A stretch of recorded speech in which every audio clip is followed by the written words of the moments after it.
In this video, we're going to look at the and or rules of probability and what the term mutually exclusive means. Firstly, do you know what mutually exclusive means? We use this term when we talk about two or more events or outcomes which cannot both occur at the same time. For example, the possible outcomes of a single coin toss, you could get a head or a tail, but not both. Another example is the roll of a standard dice. The outcomes are 1, 2, 3, 4, 5 and 6, but we can only have one, not more, for the answer. We can also have events that are mutually non-exclusive. Two events are mutually non-exclusive if both the events have at least one common outcome between them.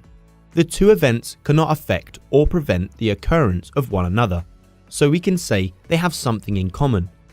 For example, if you were to roll a dice with a desired outcome of an odd number and a number more than 4. The desired outcomes for events are 1, 3 and 5, whilst the desired outcomes for the other are 5 and 6. Because the outcome 5 is available for both, these events are called compatible and are mutually non-exclusive. Whether the events in a situation are exclusive or non-exclusive can affect the application of the further rules of probability. Let's look at these rules now. Firstly, the AND rule. The AND rule of probability is applied when we want to find the probability of two or more events happening. For example, the probability of rolling a 5 on a dice and flipping a coin and getting heads. The probability of rolling a 5 is 1 out of 6, because there are 6 possible outcomes on a dice. The probability of flipping heads on a coin is 1 out of 2, because there are 2 possible outcomes, heads and tails. When we compare these possible outcomes in a sample space, we can see that overall there are 12 combination outcomes. One of these outcomes is the outcome we wanted, a 5 and a head. Therefore, the probability of rolling a 5 and flipping heads is 1 out of 12. This is the exact same value as if we multiplied the two probabilities together. 1 over 6 multiplied 1 over 2 equals 1 over 12.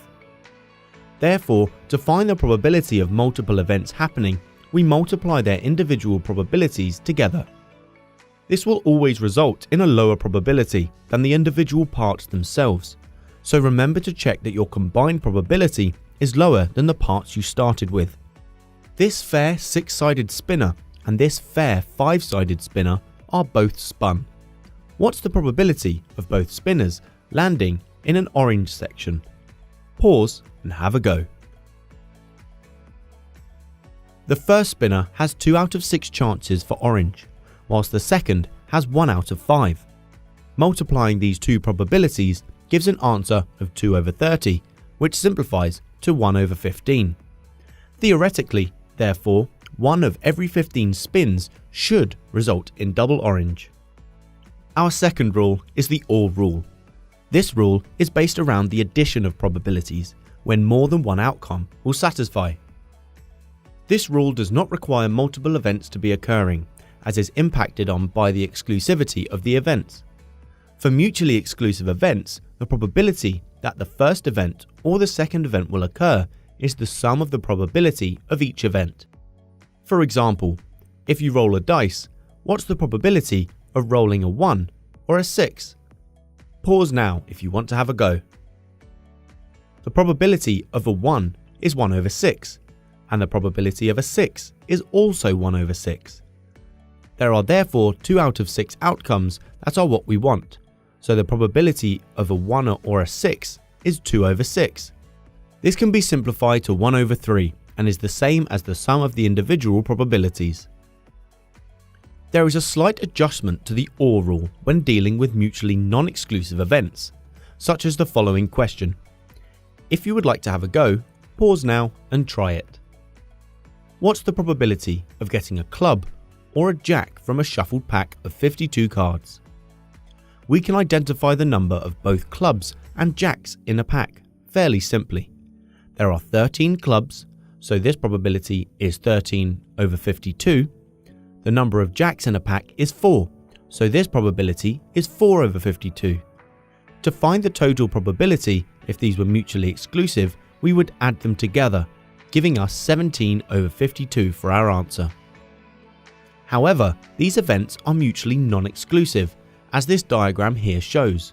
There are only 16 cards, not 17. Because there is a shared outcome, the Jack of Clubs himself, we have to include an additional step, subtracting the probability of outcomes that satisfy both probabilities. The answer is therefore 16/52, or 4/13 in its simplified form.